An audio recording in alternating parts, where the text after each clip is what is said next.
Welcome to Inspiring Possible. I'm Christy Pennison, former stuck person turned therapist and dream consultant. Are you feeling stuck, overwhelmed, uncertain, or just need a little inspiration? Then I want to help you gain the clarity, confidence, and courage to create possibilities and live a life you love. Because folks, life's too short to be miserable. Inspiring Possible listeners, what has been possible for you today? I wonder kind of how life is going in your neck of the woods. What are some things that you're thinking about? What are some things that's kind of on your heart that might be, weighing you down today? Or what are some things that you are excited about? And hopefully, as you kind of just think of those questions, I'm really excited because we're going to have a conversation today with somebody that really has helped people navigate through different changes in their life.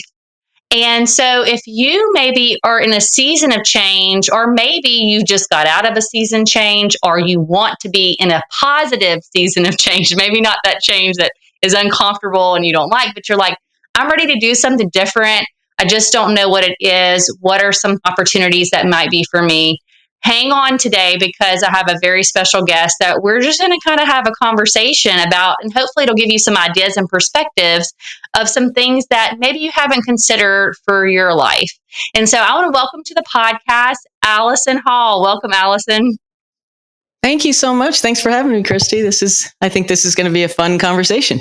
Oh, listen, I can already tell it's going to be a fun conversation. So me and Alison were talking before we pushed the record button that one of the things that I selfishly love about doing this podcast, I did tell her that it is out of a heart for you people that are listening, but it's really selfish on my part. I'm going to disclaim, because I get to talk with people and meet people that I wouldn't have been able to meet otherwise, and then hear a little bit about their story. And then we kind of learn from each other, is what me and Alison were talking about before, huh? Yeah, absolutely. Yeah, that's the fun of, it's like a public conversation, but it feels intimate. So it's cool. Yeah. Yeah, this is the exact reason why I love to watch reality TV. I shamelessly, I kind of admit it, but sometimes I just watch it because I'm like, I know that some of this is staged, but I'm getting to watch somebody's real life play out in a very staged way, and just watching and learning from them.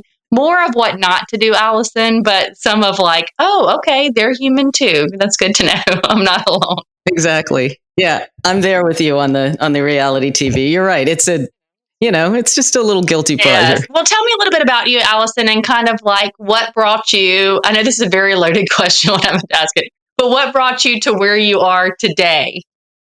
Yeah, it is a loaded question too, right? Because it's so funny. We typically don't spend a lot of time, unless you're working with people for whom you're kind of getting them to share about their lives. You really don't think about how you landed where you are. You just march along in your life, and maybe you have goals and things that you want to achieve. But to answer your question, I was I followed a kind of a linear path. I got an MBA in, marketing and finance, and I just didn't have a lot of big plans other than I will be in business, So I was in the corporate world, and for 25 years, I think it was.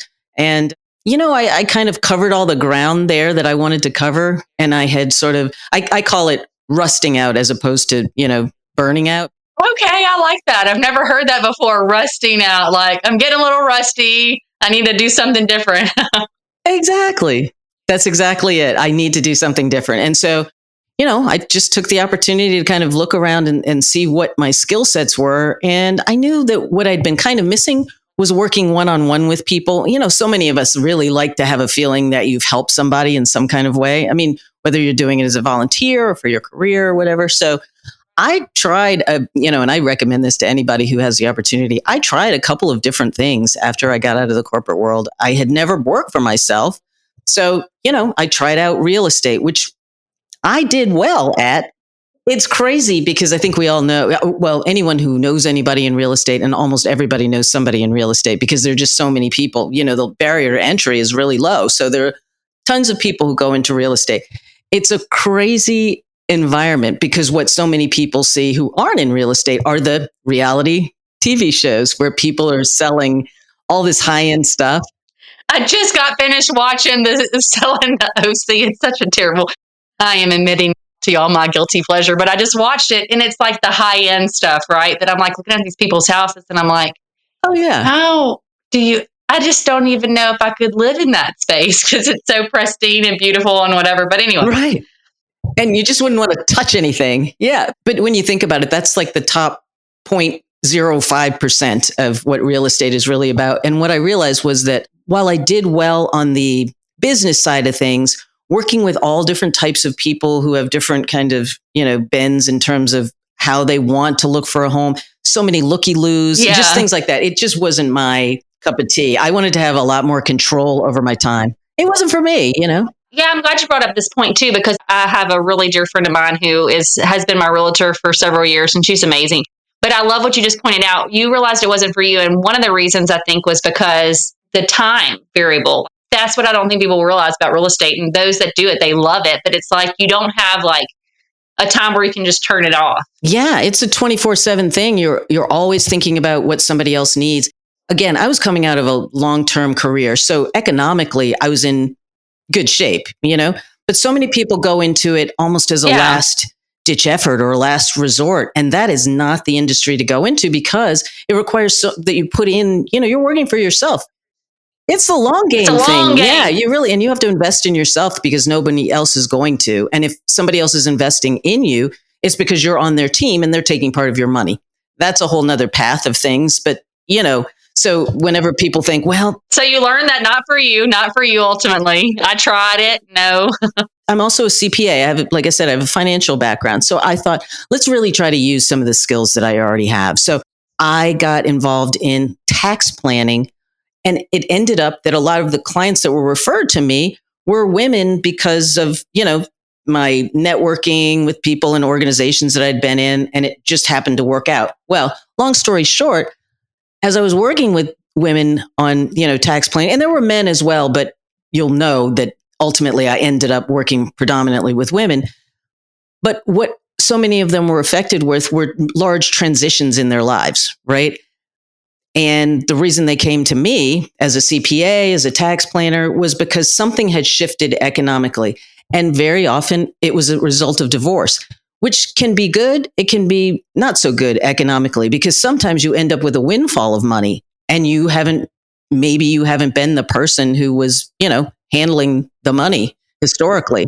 Managing it Right.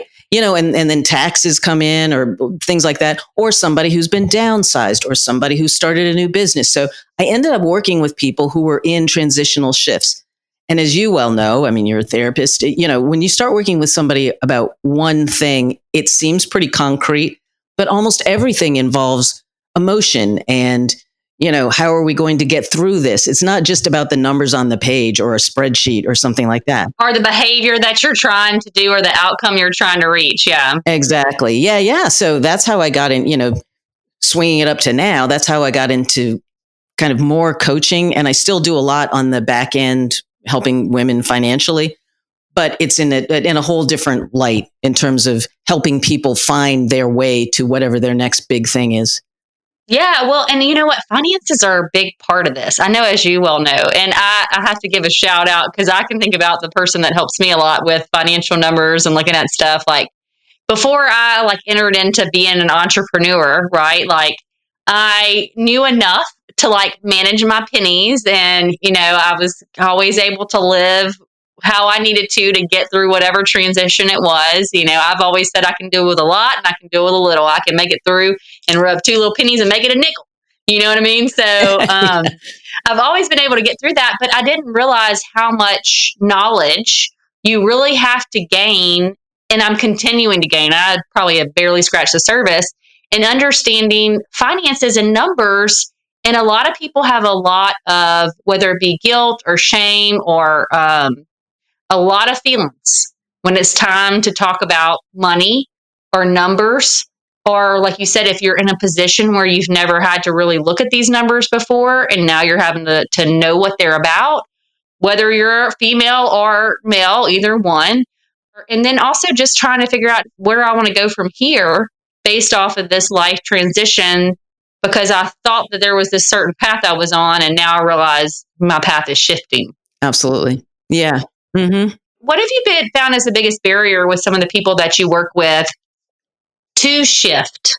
Like, okay, here we are. This is one way of living that we've been used to. We've hit with a transition, and now we have to figure out where we want to go next. Yeah, I mean, I think this isn't a deep thought, but in my experience, it's always about the mindset, and not in any kind of a necessarily negative way. It's historically about history. You know, the inability to let go of what has already transpired, constantly looking in the rearview mirror. That's the biggest issue, or thing that we have to struggle through. And you think about things like transitional situations that maybe you didn't have 100% control over. Like I said, things like becoming widowed, getting divorced. You may have had some, not just impacted by it, you probably had some input as well, but it wasn't 100% your decision and probably wasn't where you wanted to land. And things like being transitioned out of a job, maybe you've been downsized or flat out fired. Those are things that you didn't plan out. And so it can often be really difficult, I've seen, for people to look past what has happened to them and kind of really examine where they are right now, as opposed to continuing to look to the past and laying blame, especially when, there are a lot of emotions involved in personal relationships and things like that. It's very difficult to shift over to just having that sage mentality of, okay, what are we going to do now with the situation that we are in? And you can tell when you're still kind of stuck in the rearview mirror, because most of your conversations are that way. Talking with your friends, your family, you're typically talking about what happened in this situation, or who you're mad at, or who's to blame. And when you're in that situation, you kind of have blinders on. You don't really have the ability to look forward and make, rational decisions for yourself. So that's typically kind of where we begin, is trying to figure out, where are we beginning? Where are you on, I guess I like to call it a continuum of being prepared to move forward with wherever it is you're going to go next. Yeah. And I like that idea of looking through the rear view mirror, because I always think, as you're saying this, if you can't be able to look forward, actually, there's a few things that can happen. I think about when driving, right? If you're not looking forward and you're looking in the rearview mirror, number one, you're at risk for an accident. Number two, you may end in the ditch. Okay, you might be in the ditch in a few minutes. Exactly.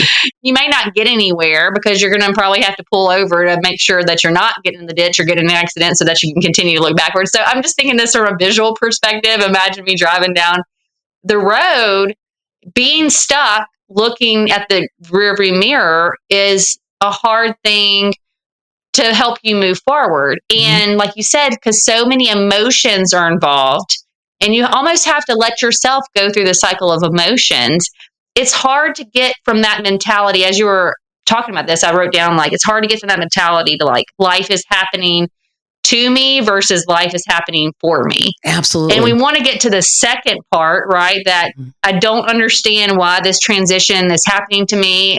And like you said, for things like grief, even divorce is a grief process, right, for most, unless they've been preparing for it for a while in their mind and then it's happening. For most people, it's like a loss of what I had ultimately hoped for in my life. Absolutely. Like you said, nobody goes, typically, as far as I know, there might be somebody out there, Alison, but nobody that I know goes into a marriage being like, I cannot wait for the day that this, goes down in a ball of flames. Exactly. Yeah. Said no one ever. Nobody. Exactly. Right. Nobody. Okay. And neither does anybody say, I expect to be in this really hard situation. We all have this view, I think, that we just anticipate or hope that life is going to go according to the plan that we have in our mind. And sometimes it doesn't. And so when people, I'm thinking, get stuck in that blame cycle, it's really hard for them to then regain some element of, I don't want to say necessarily control, but some element of empowerment to change things in their life. Right. So what do you find helps people move from the blame or that rear view mirror? Because I do think we have to acknowledge the past, but how do we get more focused on the windshield, I think you hit the nail on the head. We have to acknowledge it, right? And And again, to me, it's a continuum because sometimes you meet people where they are. Right. We all know that. Some people are on one end of the continuum where they really are having a difficult time looking at anything other than this whole situation being very negative. And to your point, it happened to me. Yeah. And then other people, when you meet them, they have already gone through a lot of the process. But to answer your actual question, I think a lot of things have to do with your environment. As I mentioned before, sometimes the people that you're keeping company with, it doesn't mean that you have to cut people loose, but you have to be the one to decide how these conversations are going to go. You have to take control and take charge. Sometimes you're not even aware of what you're doing. So the people that I work with, very often, the first thing I ask them to do is just a simple thing. A lot of people will say, well, I'm not a big journaler, but I just ask people to write down their feelings. What are the things that are consuming? We always have a million thoughts in our head, but what's consuming most of your mind during the day?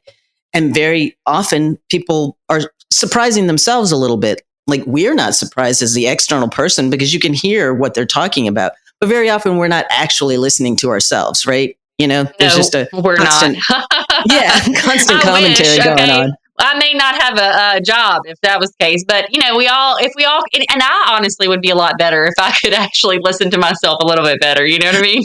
Right. That'd be great. I don't know, maybe not. Depends on what day. But anyways. It depends on the day. So what you're helping people do is just like, first step is like, let's just be aware of what we're thinking about. Acknowledge where you are. Okay. Let's acknowledge where you are and what you're consumed with.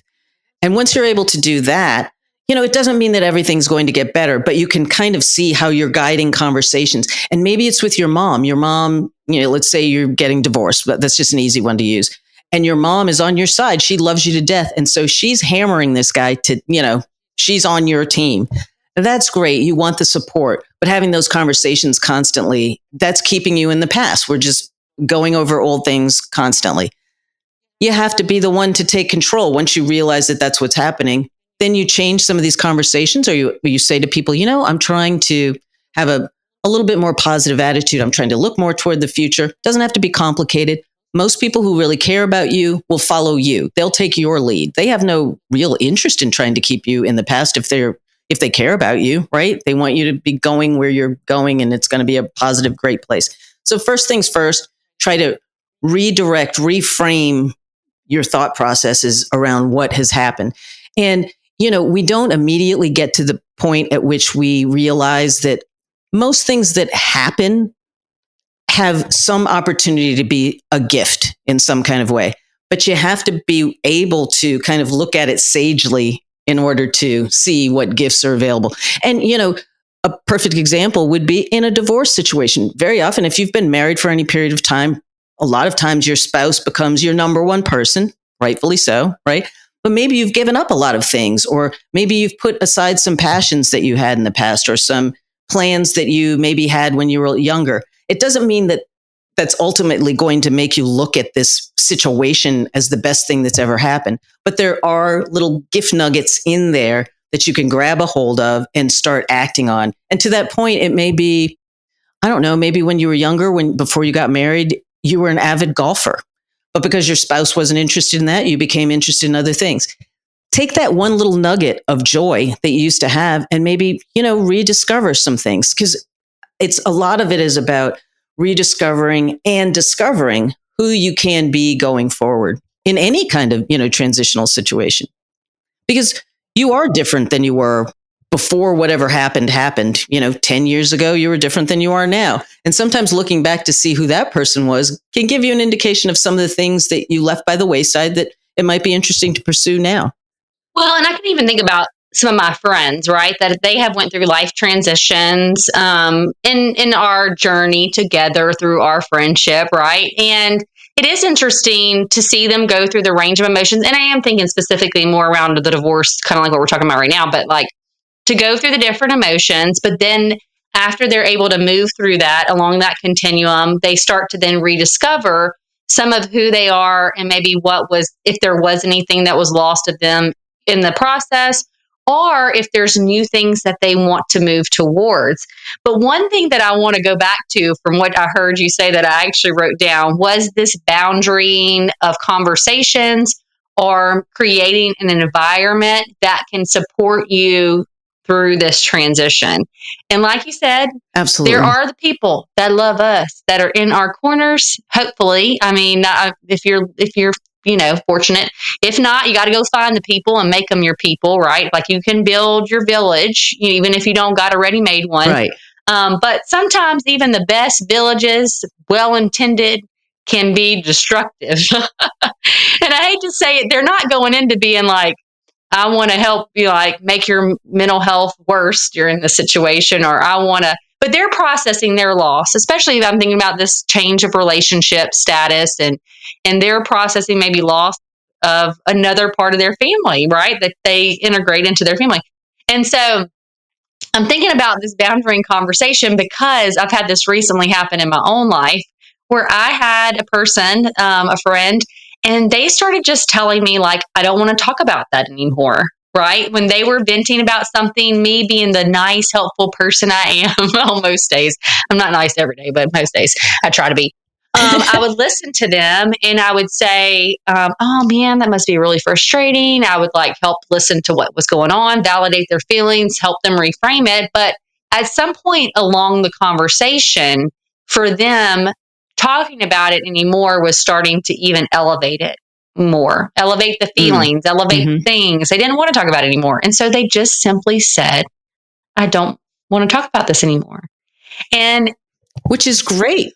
It's great. So I was just thinking about, as you were saying this, if you are listening and you were listening to Alison and you're like, yes, maybe there are people that just harp on stuff that I don't want to hear anymore. They may be well intended, or I may not be the person to help them. Then you have full permission to be like, listen, I just maybe don't want to talk about this anymore. Or I know that even in my life, I've had to put boundaries because, as a natural helper, I do tend to attract, whether it's standing in the grocery line, Alison, okay? I mean, it's anywhere. I feel like it says, need help, please come tell me everything that's going on in your life, okay? And I normally am very welcoming of this because it's my life's passion. I love it. I love helping people, so I don't want to discredit this, but I have had to learn how to tell people that are important in my life that continue to repeat things over because they're processing and verbally processing and stuff. I've had to even learn how to say, listen, I'm here to help support you and I love you, but you may need to go talk to somebody. Right. That's not me. Yeah. That's not me, because you're repeating things, and to protect me, I need to kind of sometimes put a boundary. So anyway, so I was just thinking about that when you said that. That's why even for people who, like I mentioned, even for people who are not natural journalers, it's not something that they grew up doing. They didn't have a diary. Writing things down, first of all, it takes a minute. Yes. It's even better to do it longhand, because most of us don't write as much as we used to. And when we talk and think, so many thoughts can come out rapidly. But when you write it down, it really gives you the opportunity to spill out things slowly and contemplate them and read back what you've said. And sometimes you can act as your own buffer back and forth person, and maybe spare some outsiders the repetitiveness of, your monkey brain. Yeah. Yeah. And I mean, listen, we need to be able to process. Some people are internal processors. I've learned this in life. And some people are verbal processors. I am a verbal processor. That's why I love doing podcasts, because I'm processing out loud thoughts. I'm interacting with somebody else, right? But what I've learned is that I think even more so for external processors, but just as much for internal processors, putting something down on paper actually helps you really, like you said, almost listen to yourself in a way that may not be audible, but that you're actually reading back. What is your stream of consciousness? What are you actually thinking? And it could just be, I'm going to write for 10 minutes. I'm going to set a timer, and then whatever comes out, comes out. I don't have an end, or I don't have an outcome that I'm looking for. I'm just wanting to process on paper things that are going on in my mind. Right. And I'm sure it's very revealing. You're like, oh, that's what I was really worried about, And you can do and I know you're aware of this, but I mean, you can even do, if you are curious about your mental attitude kind of thing, you can give yourself the assignment to as much as you possibly can. Jot down your thoughts, your negative thoughts. Every time you consciously think something, I'm never, because these are the things I ask some of my clients to do, because very often they're in financial situations that they find to be daunting. And so a lot of the negative self-talk are things like, I'm never going to make enough money for my kids to go to the school that they need to go to, or to live in the right school district. I'm never going to, a lot of I'm not going to be able to kind of thoughts. And so getting those down on paper and finally, and realizing that you do have all of these negative things, and then taking it to the next level for every little negative thing that you write down that you realize that you had in your head, see if you can flip it and find some little gift in it. I'm never going to be able to, again, find a job that's going to make me enough money. And you could flip that a lot of different ways, but it could be something as simple as, I'm pretty smart and I got where I am now without horrible things happening. The likelihood of me just becoming destitute are probably pretty slim. Just having those conversations with yourself, because as I know you've had some guests on your show talking about, our thoughts in our head, the inner critic, all that kind of stuff, that kind of death spiral of negativity that can undo you unnecessarily. And nobody's really aware of it but you. No, and it can happen so quick. Okay. And and if you're not aware of yourself, like I've even learned, like I said, I use me as an example because I'm the guinea pig, and I know my experience. I don't always know everybody else's, but like I can think for me, if I start to notice myself going down that spiral, I really have to take some kind of action, or I'm going to not be in a good place. But it creeps up on you. It's not like normally like you're just all of a sudden in this catastrophic thinking and everything's going to be doom and gloom and we're never going to get through this and it's going to be terrible and our life's going to be terrible and everything's going to be terrible. Like you normally just don't land there. It'll creep up on you and then you're like, whoo. And it creeps up in the middle of the night. When are things the absolute worst? Nighttime. Almost always in the middle of the night. That's right.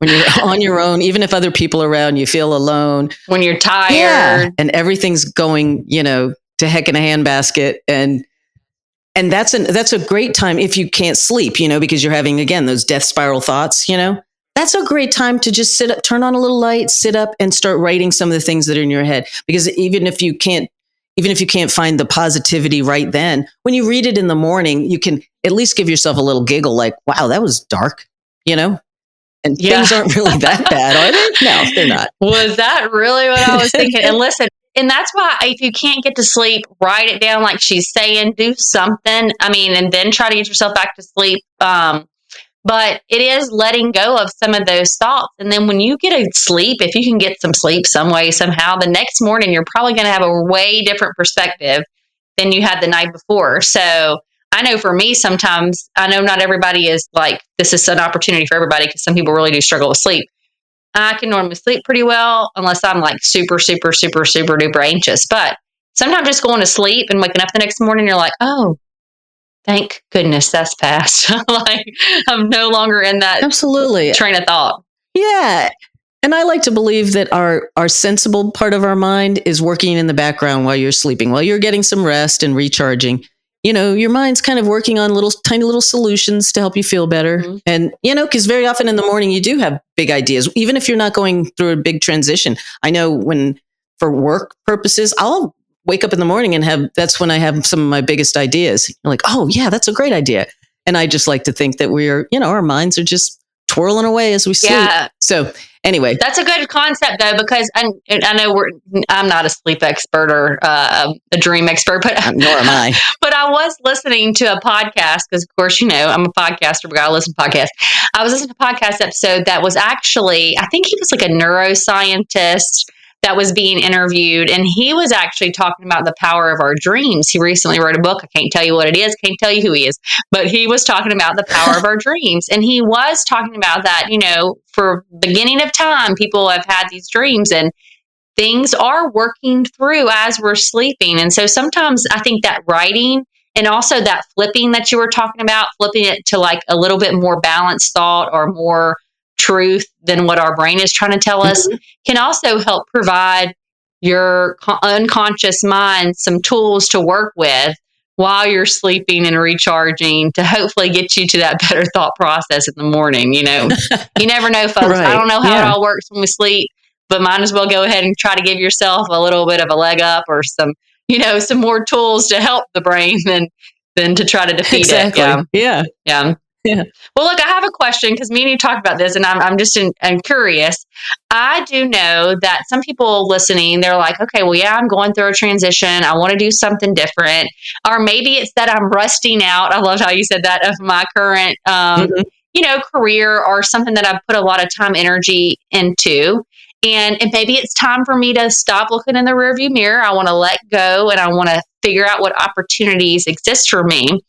I know that for some people, not for everybody, entrepreneurship is something sometimes they jump into. It sounds like for you, that was something that you did, Yeah. that you're like, okay, let me figure out what's going to be the best fit for me. And I know that you have something on your website that people can go access, but when is that a good idea for people? Because I'm sure sometimes when people are going through these financial shifts or changes, they're having the emotions, but like, when is that a good idea, and is it a right idea? Because I know it's not a right idea for everybody. How do you know, Alison? And I think it's, doing, as you said, it's not the right idea for everybody, but everybody has the ability to determine whether or not it's the right idea for I them. love that you said that. Yes. And so there's some easy analyses that you can do about yourself, some simple things. Are you a risk taker? Are you kind of risk averse? And if you've never had a business or been an entrepreneur, you don't even have to plug that in. Just think about who you are, the type of person that you are. Do you get very anxious if your bank account goes below a certain amount? There's various ways that you can look at things. If somebody said, well, you can have a job that pays you a salary and you're going to have benefits, or you cannot have that and have no safety net. What's your immediate reaction to that? Does it sound exciting to you? Like, yes, I'm all in. Or does that feel kind of so terrifying that you can't even imagine why anyone would do that? I just think, so many people are becoming entrepreneurs, and no one will see this, but I'm using air quotes because there's also the difference between being a business owner and an entrepreneur. Entrepreneurs, again, are risk takers. They tend to be a lot more innovative. And this isn't making a business owner a negative kind of thing. It's just a different opportunity. No, but I'm glad that you're talking about this because it is very different. And I think a lot of people put them together.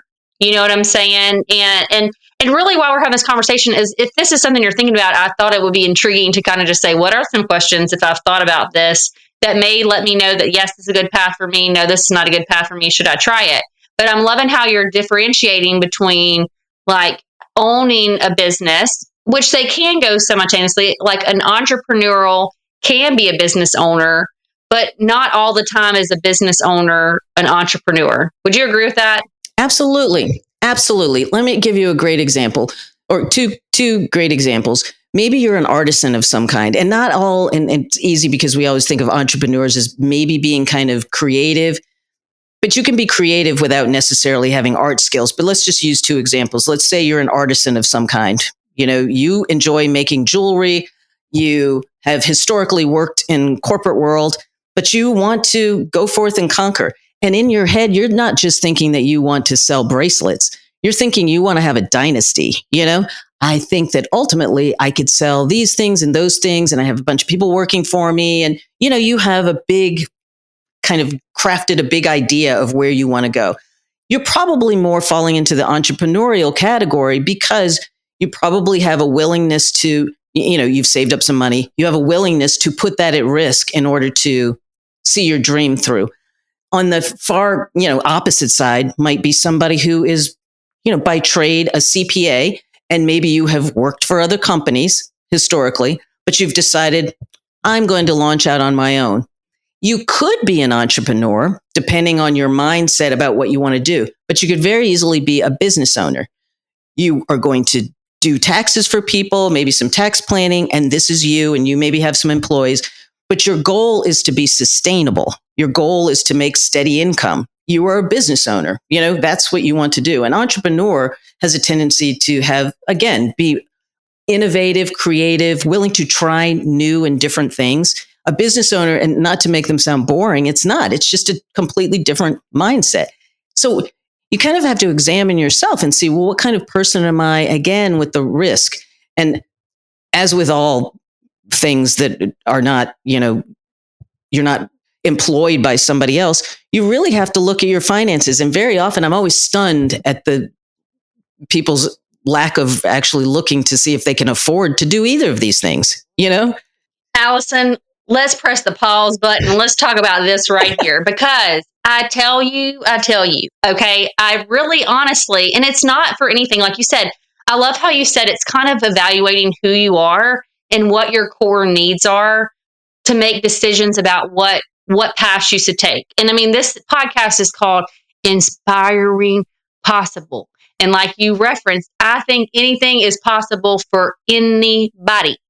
Like if you have a dream, I truly believe, I mean, people have like went to the moon, you know what I mean? Right. And that was something that people thought was crazy. People have sailed seas and discovered continents that they would have never, they thought there was a big green monster in the middle of the sea somewhere, or that you were going to fall off. I mean, people have done some crazy, I mean, we're here today talking on the internet, which, 50 years ago was not a thing. Right. Okay. Yeah. Like it's crazy. Right. So if I believe that these things have created, I think things are possible, but I also think we're uniquely designed with different strengths, abilities, perspectives, personalities, ways of being, ways of doing. And what I'm hearing you say is to be just aware of who you are and what you need. And if these things sound like you would want to bang your head against a wall and it would be really scary and terrifying, then it doesn't mean that you can't do it.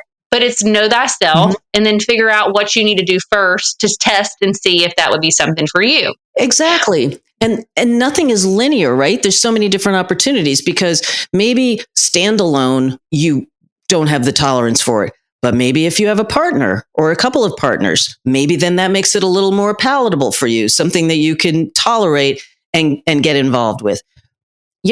Maybe it's, and so many people do this now. We always talk about, people have side gigs. Maybe that's where you start. You just start with a side gig because it gives you the opportunity to determine whether or not this is actually doable. Am I actually going to make money at it? It's perfectly fine if it ends up turning into a hobby or remains a hobby. That's okay too. I just think that the important thing is to just be reasonable with yourself. Just because you read a lot about everybody's becoming an entrepreneur, and do you know what the fail rate is for entrepreneurs? It tends to be kind of high. Do you know why it's high? It's because people don't plan. It's not because they don't have the ability. It's because people don't plan. And this is where the financial piece, right? Because that's what you're about to talk about. And that's really like you've learned throughout the years, not only in your first, endeavor, how little sometimes that planning of the finances, which sounds like you help people navigate, right? From your background and experience. Talk about just a little bit, if you don't mind, like why it's important to plan and then why it's important to know these finances. Because I mean, it makes me cry inside. I'll be honest with you, Alison. When I drive down the road, okay, and I just saw a business that opened up, right? They get all the beautiful things. It looks great. And in a year, they are having to shut their doors. Because it costs a lot. And I mean, I'm all like, we got to try. I mean, I'm kudos, let's make it happen. But I would love to have people have some knowledge about like, okay, you're in this phase of life, you're wanting to make a transition. Maybe you're wondering if this is for you. What are those steps? And financially, that needs to be considered to be able to have that plan and have that possibility become more of a reality without that plan. Yeah, if you're going to jump and leap from something else, whatever it is you've been doing, to your sole job now is going to be being an entrepreneur or business owner, in my opinion, there's lots of rules of thumb. In my opinion, you need to have a minimum of 6 months of income, just money that you have on hand. But frankly, I would say a year would be better because most businesses aren't going to just be profitable right off the bat. And you asked about, why are the financial aspects of things important? You need to know, what does profitability look like? If you have a service business, very often, you are the biggest expense. Paying you is the biggest expense. But what so many people forget about are all the other things, like you're using a software system now to record, right? All of the things, all of the overhead that you have, those are the things that you're going to be paying for. So many people start businesses and they just keep dumping money into one new innovation after the other. I'm going to get this software. I'm going to get this piece of equipment. I'm going to get, and these things add up. You keep putting it on a credit card maybe because you didn't create a plan of what do I actually need and how much are those things going to actually cost. To me, the thing that I work with my entrepreneurs or potential people starting businesses with, the first thing, we spend so much time on the business plan that they end up hating me almost, because I am insistent upon, no, you just can't go rolling out the door without not just an adequate business plan, but one that's well thought out. And that means that every aspect of it, including the marketing, who's going to be doing the sales, how are you getting, new customers, the pricing, all of those things you're not just going to wing it. You've already established what that's going to look like. So for the first year, you don't have to continually keep trying to calibrate and figure out what's going wrong. It's like, remember when we were all kids, I don't know how you feel about math, but we used to joke about. I've learned to appreciate it. Yeah, okay? right. But obviously my first career path was not CPA, financial, nothing, right. Nothing. That's why I love this conversation because people don't know what they don't know. Right. And I didn't know what I didn't know. So, but when we went through calculus, we went through calculus and we thought to ourselves, when would I ever use this? But the one thing I bring up to clients all the time is, the thing about how in a calculus equation, some things are fixed and some things are variable when you're trying to figure out the answer. If everything is variable, it's impossible to get to the end number. Point being, if you have no idea how much you intend to spend on marketing or how you intend to market, let alone how much you plan to spend, you need to know what you're going to do and then go out there and do the research to find out how much it costs. Am I going to do Google ads? How much does that actually cost? How much money do I have allotted for, to get this business up and running? Do I have enough? You don't know if you have enough if you don't know what it's going to cost. So that's why we spend all this time, or my clients do, working on business plans, because then you have a confidence level so that for the first year, you don't have to keep tweaking things. Things will go up, things will go down, but you keep it steady so that you can look at each little part of your plan to see what's actually working. Some things are going well, some things aren't, but I've put in the work to understand each little nugget of my business, whatever kind of business it is. It's a lot easier if it's something like jewelry, right? You have to buy the thread, you have to buy the little jewels and, all those sorts of things. They have cost to them. It's easy to do the math for that. But in all of these businesses, it's very easy to forget about some of these other things that are going to suck the money right out of your pocket. Or the hidden costs. Yeah. So that's why I'm just so passionate about having a plan, because once you do it and you learn it, it's not as overwhelming. And then you feel empowered, Yeah. I'm glad that you're mentioning this because I do think that no matter what it is in life, whether it be like I want to start a business or I want to be an entrepreneur or I want to do this side hustle or forget about even like career oriented and stuff. I want to, grow a garden. I can think about my stepmom. She has become like the master gardener of the year, but she didn't start out that way, right? She started with a plan, researching what do I want to plant in this garden. And she then, sought the consult of a master gardener and was a part of a community. So that way she could learn, okay, this buggy's on this plant. I mean, I'm totally have a not green thumb. So I try to garden once and then I go, well, but she spent a lot of time, energy and research, first planning, then implementing, then figuring out what's working, what's not, so that she could adjust along the way, getting insights from people that were, experts and have been doing this for longer to say, okay, maybe you should do this next time. Maybe here's something to consider.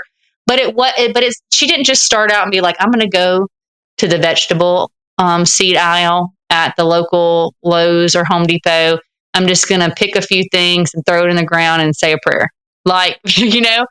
And honestly, now it's grown. She gets like awesome produce from it, but it didn't start out that way. But what I'm hearing you say, I'm relating my stepmom's vegetable garden to the fact of even like whatever it is that you want to do in life is what I'm hearing you say. But it's better to take the time to at least do the research, get consult if you need, really flesh out idea with somebody who can kind of provide poke hole. I always say I want the hole pokers. If I'm going to do something, I want you because I am the cliff jumper. and I see a cliff, it looks real nice. I'm going to jump off of it. Hope I don't, crash the bottom.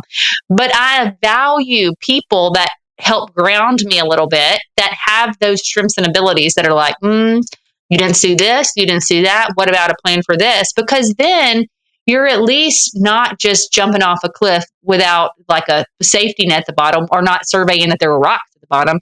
You're jumping, I know I have a parachute. And I know that if I push this button, it should, spring open if I need to save my life. And then if the parachute doesn't work, I know that there's this other person who may meet me at the bottom with a very soft, plushy thing for me to land on. Like, there's things built in there. And that plan, what is that quote? If you plan to fail, you fail to plan. You plan to fail. That's what it is. I think. Have you ever heard that? If you fail to plan, you exactly. plan. Yeah. And not that you don't learn a lot when you fail, because failure is a great learning opportunity for anybody. We all do. Yeah, because we all fail, and we have to learn from it. You're right. And even before you get to the major planning part, I like what you were saying about having other people weigh in, because sometimes we get so excited about our own ideas that we don't really do a proof of concept kind of thing. Like, is this a great idea in my head, or is this a truly great idea? So you need to be an entrepreneur or a business owner, to work on your own. You have to have enough passion to pull yourself along, even in the dark days, right? So try to pick something you really, truly enjoy, or you enjoy some aspect of it. The aspects of it that you don't enjoy, you can always, farm those out to other people. But there has to be something that you can be excited about day in, day out. That's number one. But in combination with that, also use the skills that you have, or get the skills that you need, one or the other. Because to pretend that you have, you're not going to serve yourself if you're not well prepared to do what it is that you think you're going to go off and do. Think about, I think in the world of the internet, as you were talking about, and social media, we all believe that we can do anything, which we can. Yeah. But you also need to be prepared, So if there's skills and technical knowledge that you need to have, make sure you have that. Also, make sure there's a market for what it is that you want to sell. That sounds so simple, but just because you think that it's a cool idea doesn't mean that it's necessarily true. Your friends might say, wow, that's a great idea. And yet, if you ask them, well, would you pay $500 for it? They're thinking to themselves, I'd use it if you gave it to me for free. Okay, so that's not proof of concept. You really need to take the time to figure out, even if it's asking people on social media, just, put a survey monkey out there to see what people have to say about, what do you think about this idea? How much would you pay for it? There are lots of ways that you can find out whether or not your idea is a really good idea. They'll tell you. And people will tell you. You put something out on social media, they'll be like, yeah, that sounds like I would love a service like that, or no, or yeah. And this is how much I would pay for it. And this is where it ranks in terms of, is this a thing that I would kind of like to have, or something like, oh man, that's amazing. I would for sure, certainly buy that. You need to know that. And you also need to know, I think it's important for you to feel as if you're adding value to the world in some kind of positive way, right?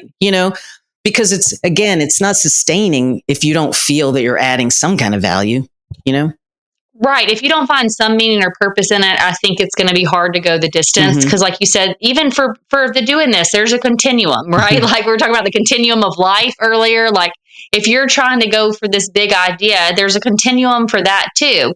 But I loved how you said you need to be excited about it. And I would even add, you need to be willing to, like, ultimately the goal is that you can sustain yourself, and you need to know what your risk is, right? But like, are you willing to do this for free for a while? Great.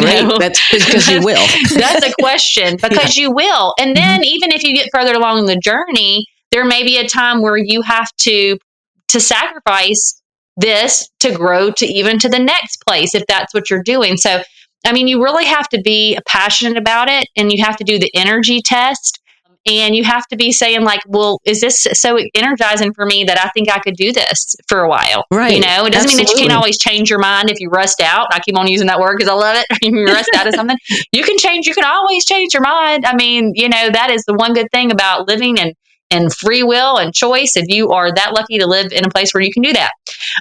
But the reality is that the more you plan, the more you're going to also feel at peace and confident about the steps that you're going to take. Because you may not know everything to expect, but at least you know, hey, if this doesn't work, here's what I can do next, or here's what I could ask, like, where do I go from here? Right. Absolutely. There are lots of resources out there. And I'd just like to say that for those people who've heard our conversation and thought to themselves, I don't think entrepreneurship is for me, or I don't even want to own my own business. But I'm still feeling a little squirrely about where I am in my career or what I'm doing. There are plenty of opportunities in the corporate world or in the world in which you are employed by other people, to utilize your skills and do different things. Yeah. Exactly. Use some of the skills that you have in different ways, cultivate new skills, create new relationships. We call it technically job crafting, but that's, it encompasses all of that. Again, changing who you're working with, changing how you're doing work, changing the roles that you're in. There are lots of opportunities if you just kind of open your eyes and think clearly about what your skill sets are, what you're excited and passionate about, and how you'd like to add value. You can do that being an employee of someone else. It's not. Absolutely. Let me tell you something, Alison. The people that are on my team, I just thank the goodness above for them, because honestly, they have amazing skills. They're helping me build this, amazing thing that's really doing, I feel like, some good in our community. And then hopefully it'll extend out even further. But like nothing that's when you go to, I always think about cities, and you live in a city. We're talking about that. You live in Atlanta. Whenever I go to a city and I look at these skyscrapers, I'm like, oh my goodness, that somebody had to think of that. Somebody had to dream of that. Somebody had to put their resources behind that. And then a bunch of people had to provide all the things to make it get that big.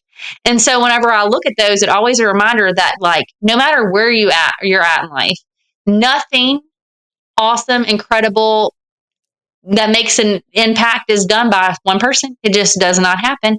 It takes a team. And so I love how you emphasize it, kind of as we're wrapping up this conversation, that, because I know we've went a lot of different places, but I wrote down, there's not one path, folks. You can live this life 1,000 different ways, and you can live it in a way that you feel good about. But I think what I was hearing you say is it's about finding what's the best path for you, based off of where you're at right now in life, based off of what your priorities are, based off of what you value, and then based off what you need, right? Because there is sometimes the reality, the logistical things of, this is what I need right now. And sometimes we have to be able to just say, okay, I'm trying to meet these needs. And then maybe if those needs are met, I'll have more of the space to, like, reconsider some different things that may be possible for me, or figure out what the next step is. But it's just really getting that nitty gritty down.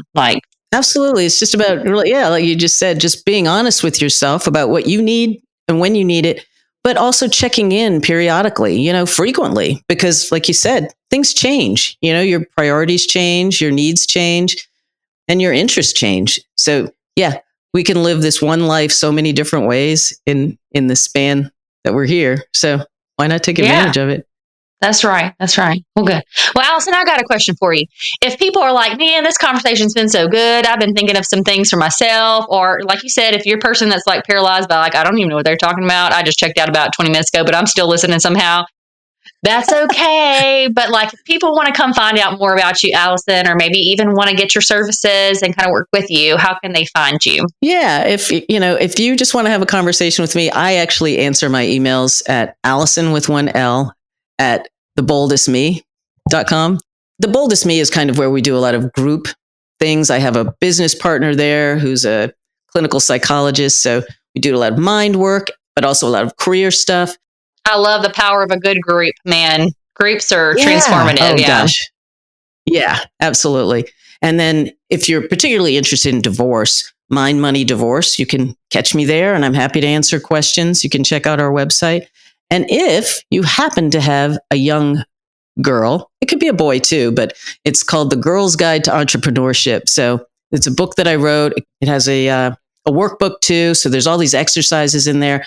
I wrote a book that I wish I had when I was a kid about being an entrepreneur. So What is the age range that book is That's like geared 9 to towards? 12, kind of when kids are just kind of getting involved.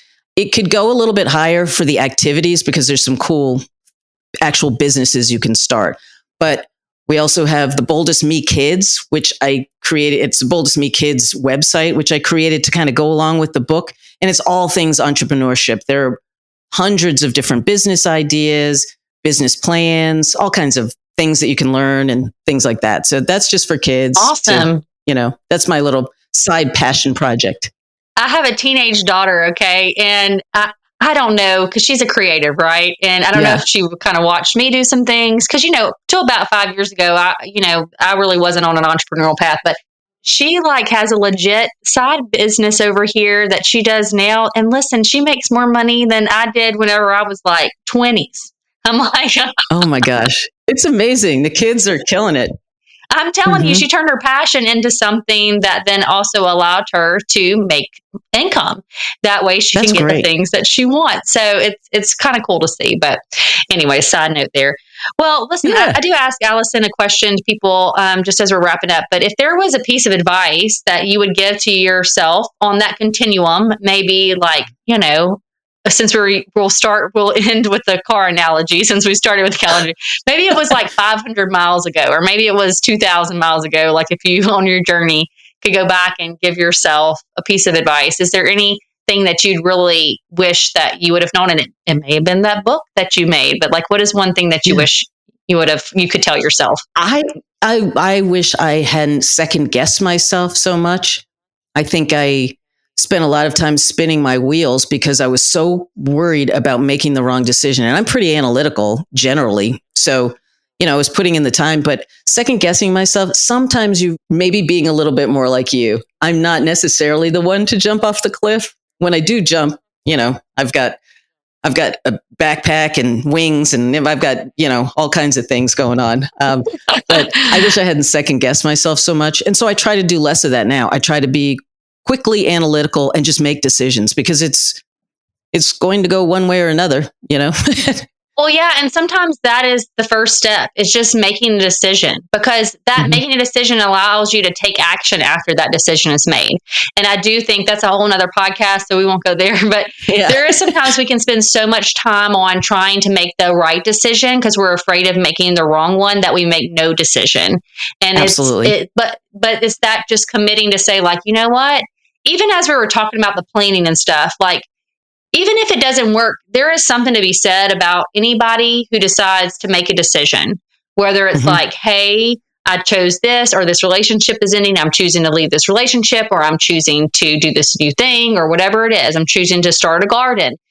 It's that decision point that then allows you to start taking action. And through that taking action, you're going to learn a lot about what you want to do next after that. But it's sometimes getting to that point as you're talking about. But I think we need the best of everybody because, like I said, I need more of the analytical people in my life that kind of help me look at things, slow down, really get grounded. And then that ultimately is help. So I'm going to go back to our first conversation too about just creating that environment, because I think that's really important. And so sometimes we need those people in our environment that are kind of different than us or see things differently than us to really help us really bring whatever goal that we have to life, or get through whatever hard transition we're trying to transition to. So, Well, Alison, I just want to appreciate and acknowledge you for not only trying to figure out ways in your own path, right, to utilize your skills, talents, and gifts to be able to help other people.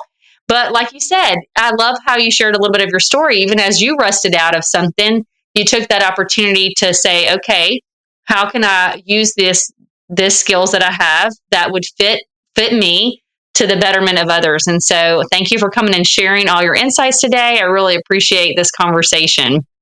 Thank you. It was fun. We were kind of all over the place, so that was cool. Yeah, but that's just, sometimes we go here, there, and yonder. But everybody, y'all know that I give y'all one takeaway.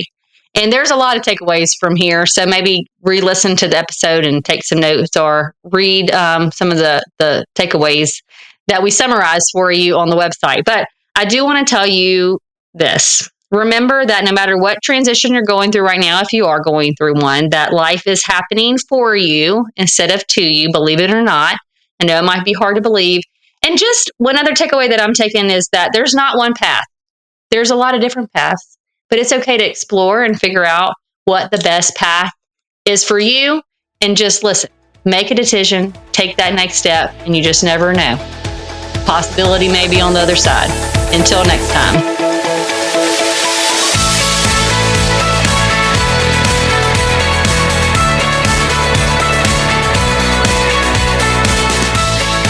That's all for today on Inspiring Possible. If you found a little inspiration today, please go on over to iTunes, Spotify, or wherever you tune in to listen to leave us a comment and rate us. Also, make sure and link up with me at inspiringpossible.com to get the free Dream It, Write It, Do It workbook. And don't forget to follow us on social media and share this with anyone who needs to be inspired. Remember, if you can believe it, it's possible.